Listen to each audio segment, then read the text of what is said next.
हमने बोला इतना सारा तामझाम दिया हुआ है, हमें इससे कोई भी मतलब नहीं है, हमें सिर्फ उससे मतलब है जिसके बारे में हमसे यहाँ पर पूछा गया है। हमने बोला यहाँ पर बोला गया है कि ए ने उस वस्तु को कितने में खरीदा था, यानी कि यहाँ पर हमसे सीपी पूछा जा रहा है, फर्स्ट वैल्यू पूछी जा रही है।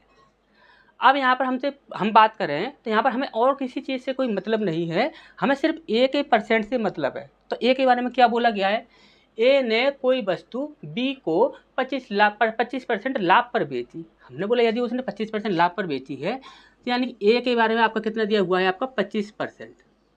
कितना दिया हुआ है आपका 25%।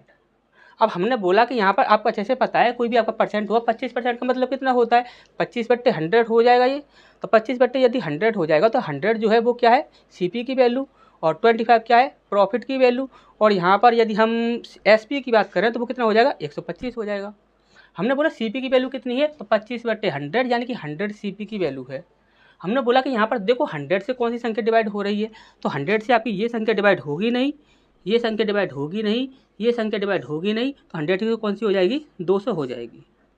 हमने बोला सर और कोई भी ऐसा तरीका है जिससे हम पहचान कर सकें, तो हमने बोला देखिए 25% का मतलब कितना होता है, 1/4 होता है, क्योंकि देखिए 25/100 होता है, तो 25 एकम 25 और 25 चौक 100, यानी कि 1/4 होता है। और नीचे वाली संख्या जो होती है वह हमेशा ही क्या होता है, सीपी की वैल्यू होती है। तो हमने बोला 4 से डिवाइड करके देख लो कौन सी संख्या डिवाइड हो रही है, तो 4 से भी आपका 2 से ही डिवाइड हो रहा है।